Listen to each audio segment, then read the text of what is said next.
We process about 6 to 8 billion in transaction revenue every year. We're probably the company you know of that basically enables companies to swipe their credit card. So if you go to a business and you swipe your card, we're the one that connects that company to the banks to help process credit card transactions. So I'm director of global cybersecurity at Fiserv. Been there for about 6 or 7 years through a few acquisitions along the way. And I oversee a few different areas of our vulnerability management and ethical hacking teams. Awesome. Thank you, Neil. And you are a year post MBA, graduated last December. Congratulations. Thank you. Almost 1 year to the day, funny enough. Crazy. Yeah, enough. We brought you back. I also have with me Julie Van Loonen. Sorry, Julie. Julie, if you could unmute yourself, we'd love to hear from you as well.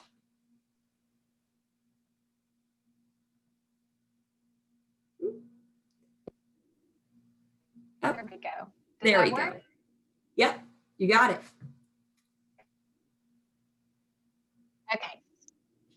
Sure, great, thank you. I'm Julie Van Loonen. Thank you so much for having me. I am the head of human resources at Serco. Serco is a government contracting organization.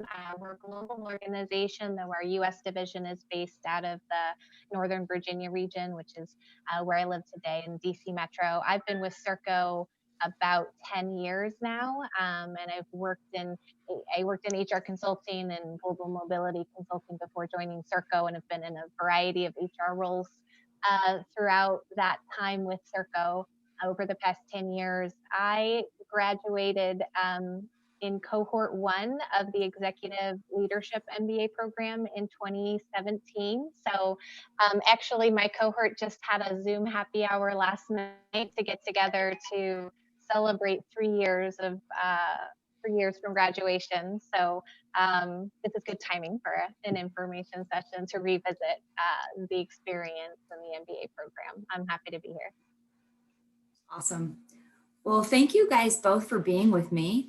If you can see here, I have this kind of a virtual Vanna White slideshow happening, and I have taken all of the questions. We had so many great questions. I promised you guys a 15-minute time limit.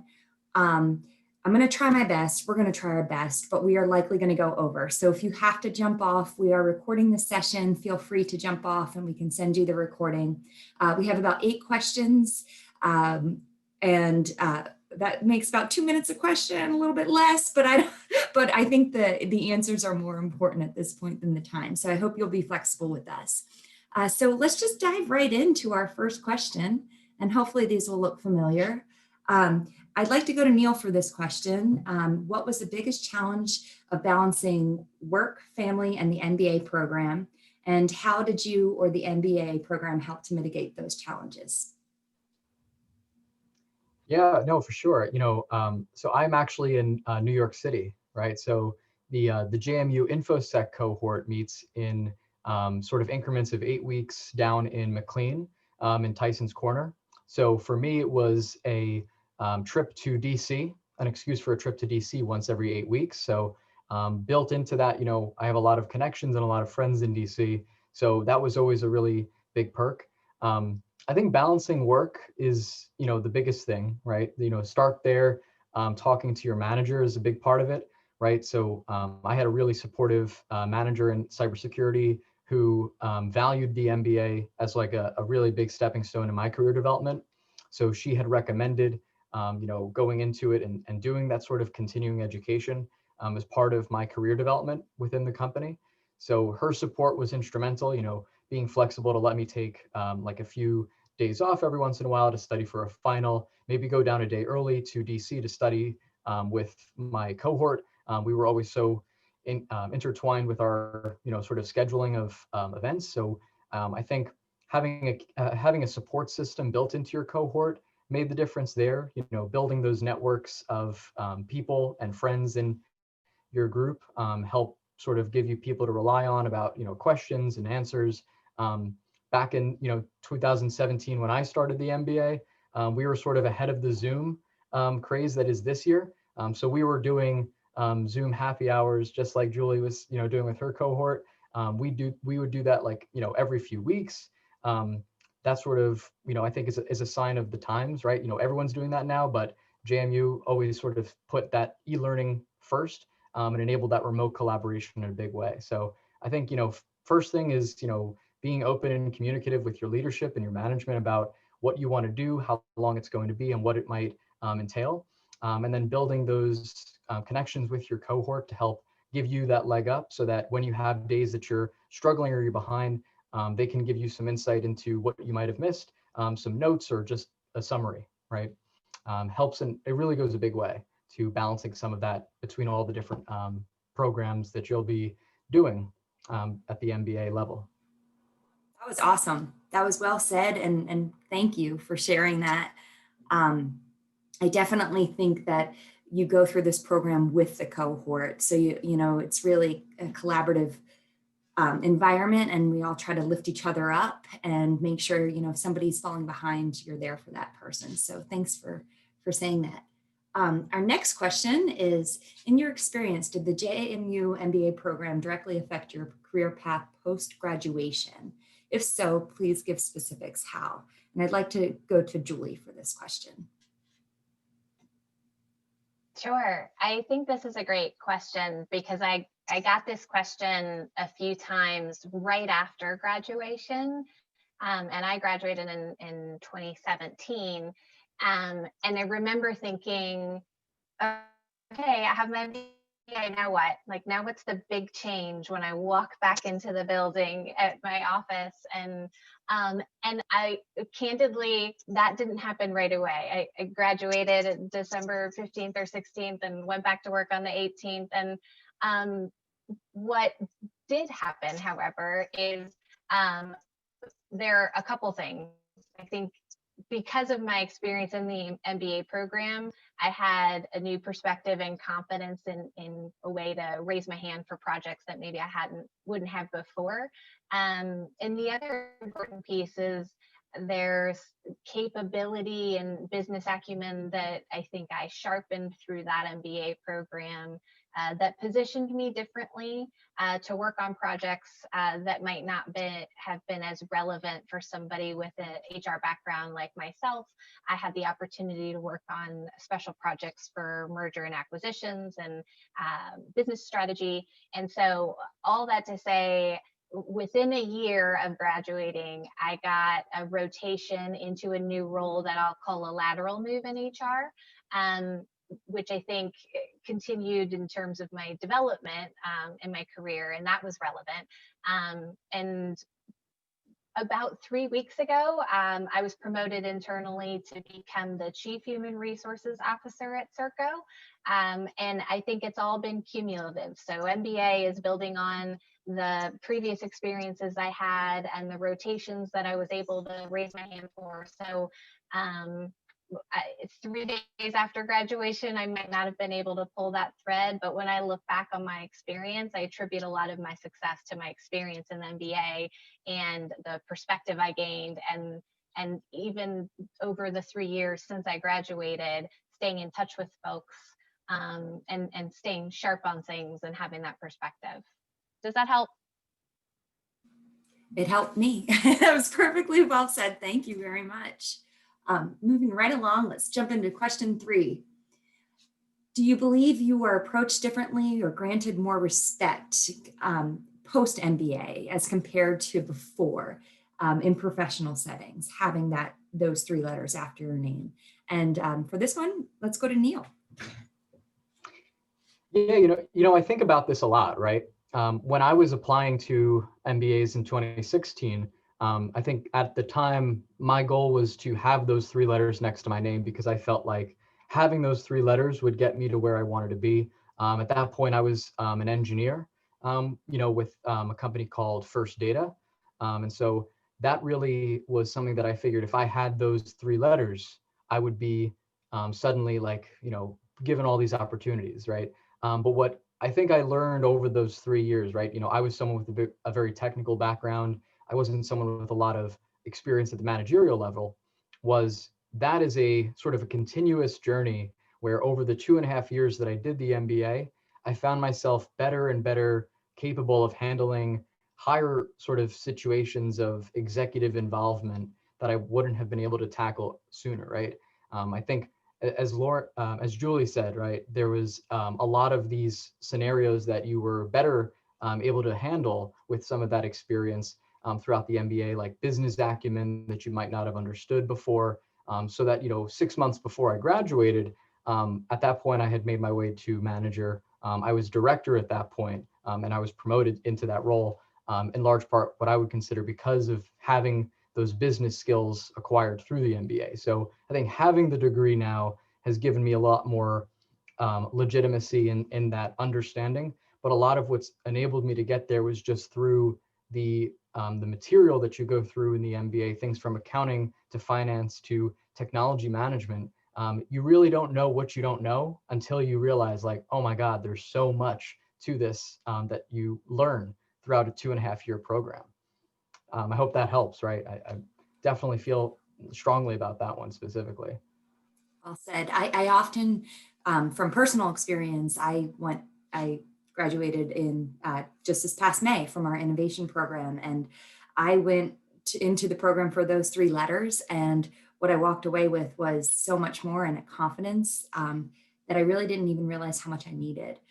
A lot of it is you don't realize how much you don't know. And then a lot of it is you realize how much you do know, but you may not know those technical terms. So it's like, oh, now I can speak the language, and that helps fully with when you walk back in. So important with numbers and things like ROI, right? Yeah. Like you might do something today in whatever profession, construction, healthcare, technology, whatever, and not realize that there is a value associated with every improvement you make to what you do that you can showcase. And it makes a difference to know how to translate those business decisions and strategies into value towards your business. Love it. Thank you. Okay. How would you describe, this is a big one, and I often get this too. How would you describe the workload time commitment each week? Julie, had a specific shout out to you for this one. Given the demanding roles of HR, can you recommend any strategies for balancing? Balance is such a heavy word these days. I think I'm thinking more about this now with the current environment, with the pandemic and how everyone's working virtually 24/7 and trying to create boundaries. And I think the same thing applies when you're doing the MBA. I don't know if I have a good sense for the workload being 3 years out now, but I know it fluctuated depending on the classes, of course. Certainly several hours a week in terms of working and kind of reading and prep. Maybe a couple hours on the weekends in project teams working on projects with your within groups and things like that. Some strategies that I took advantage of were to build on one of Neil's earlier comments about being really open with your boss or your management team. I think having that transparency at work about the fact that you're in an MBA is important. And even some calendar management around that. I used to block all of my lunch hours and put in reading and the course and the book. It might not seem like a lot, but it adds up over time. It's that incremental progress of if there's reading I need to do or an assignment I need to do before my Thursday night class, I have an hour of a lunch that I can take advantage of, or take a walking lunch break to have a call with my cohort teammates. The other calendar management trick I started during my MBA was the overlap with my personal life. I have young kids. I have a 7-year-old and a 4-year-old. So they were both around. One joined me during the MBA program. So when I needed to block time on my calendar, whether it was MBA focused or family focused, it was really explicit in what I named those calendar blocks to give myself a fair reminder.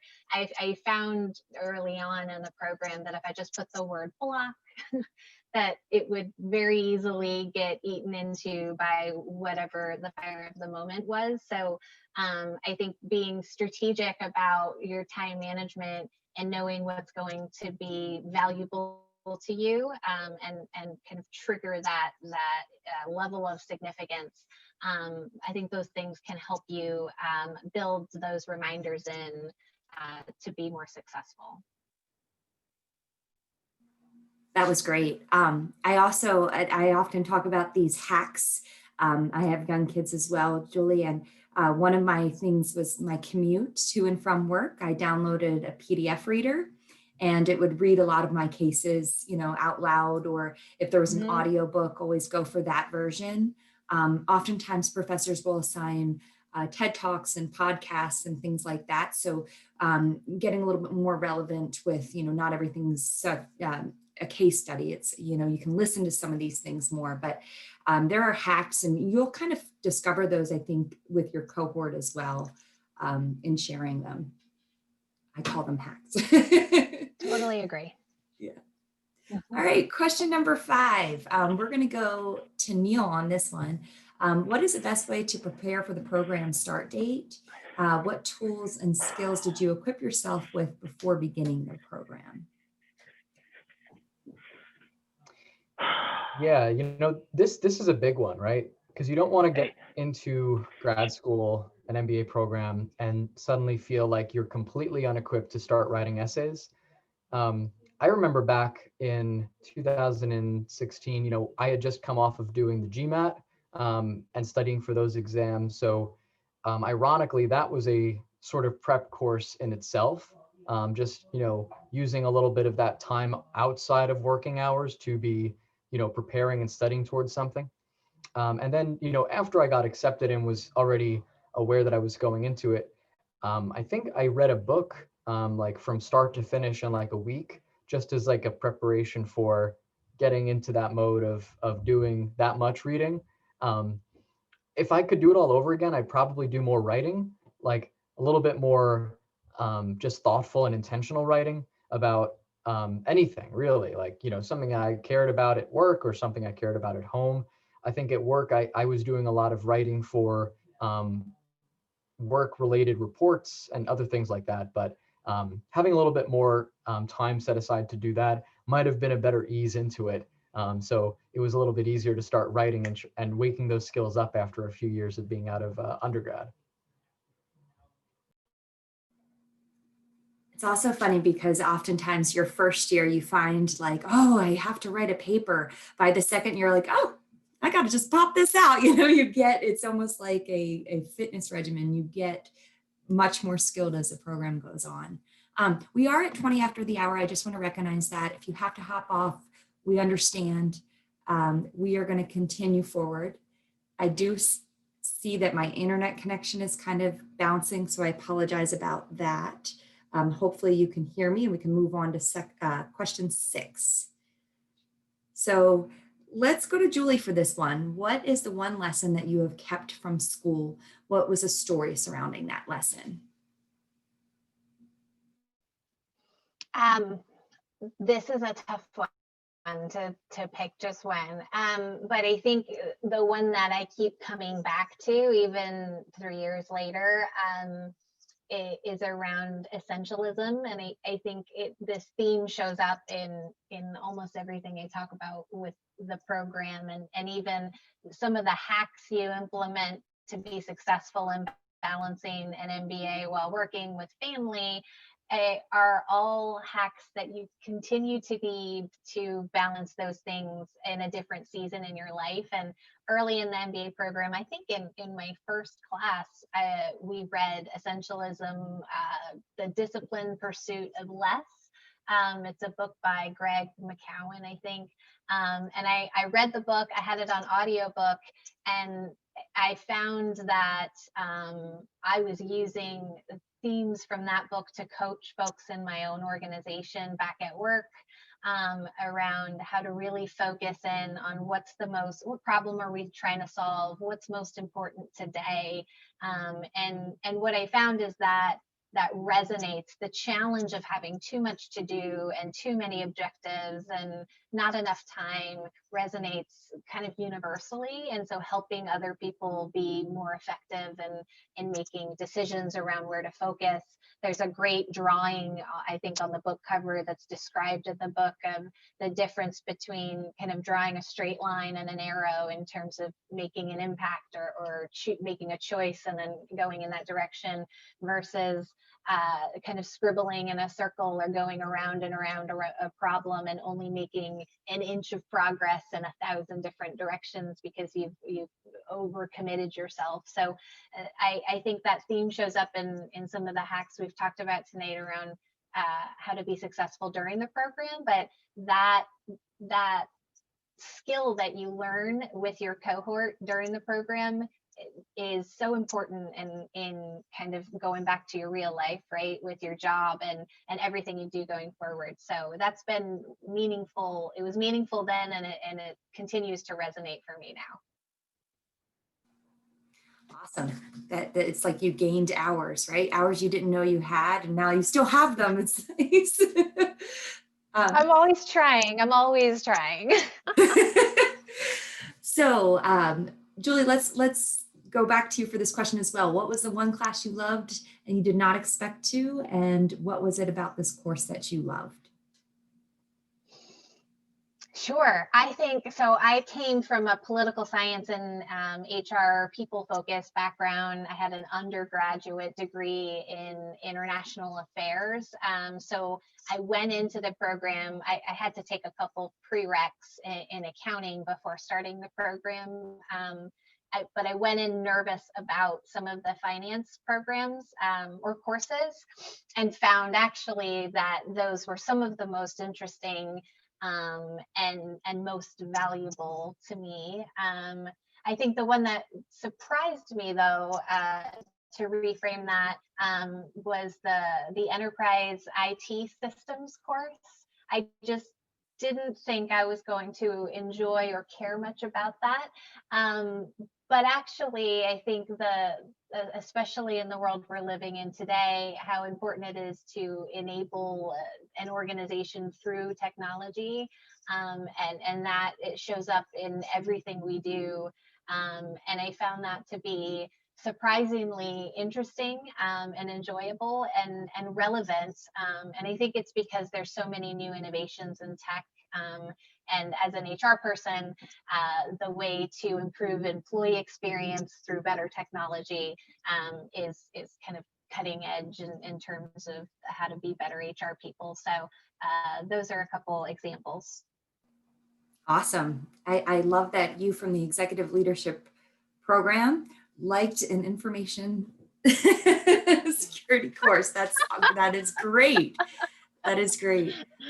All right, so this is going to be our final question for the night, and we're going to go to you, Neil. Tell us about your cohort experience, and have you found strength in developing relationships with your fellow alumni? Yeah, I think this is an important one when it comes to an online and in-person program. To tell you the truth, this was one of the reasons I ended up going to JMU over other universities, was the fact that there was an online and in-person experience. I think if I had done a traditional online MBA, there would be sort of like this mixed appreciation for your cohort through those like 2 or 3 years, but then after you wouldn't really have any of that. So, with all of the programs, innovation, executive leadership, and InfoSec, which is the one I did, there's an in-person collaboration component where you might be going out for like a happy hour the Friday night before a final just because you're a crazy person, or you might be doing a dinner after that exam or before another class starts up. I think that really helps inform a better sort of community spirit. A year out now, I just received 2 Christmas cards from 2 of the people in my cohort, one of which just had a baby, so that's great. I work with one of my colleagues who is sort of like developing some new like consulting gig on the side and sort of helping her grow in that space. Our cohort, fun fact, actually, after we graduated, took an all inclusive trip to Barbados before the lockdown. So we're like, we went into Thailand and Vietnam for our cultural awareness experience. But then after the MBA, we were like, man, we gotta celebrate. We gotta do something.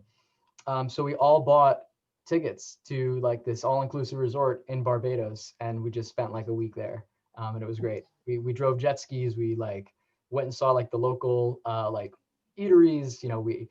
We just had all these great foods. All the like girlfriends and husbands and wives came. It was great. So I think that obviously wouldn't have happened if I had done just an online only program, but because JMU has that mixed approach to allow you to grow in your career, whether you're someone like Julie in her HR leadership or me in sort of the technology engineering role, you have that time and space in a program that's online for most of the time, but then gives you that in-person collaboration to grow with your cohort and grow with your teachers and peers along the way. Love it. Well said. I want to go to Barbados with my cohort. We were unfortunately the pandemic cohort that we didn't get to go on the trip or get a graduation, but next year, post pandemic. Well, I can't thank you guys enough for being here. You are both wonderful and such great advocates for this MBA program. If anything, it's really nice to work with a program whose alumni and I love it so much and always has such great things to say. Both Julie and Neil are they were wonderful students. We love them. The program loves them. We're happy that they stay engaged and thankful for you guys for being here tonight. This was intended to be only 15 minutes. For now to half an hour. I am very sorry. We did not lose anybody though. So I hope you found this information valuable. You all have my contact information. I will be sending out a note probably tomorrow morning, just to all of you if you have further questions to invite you to ask those. But for tonight, I will let everybody go and thank you again to my awesome co-hosts. I really appreciate it. Good night. Thanks, Lauren. Julie, Thanks, Lauren. everybody. Thank you. Have a Bye, great day, Neil. Have a everyone. good one, guys.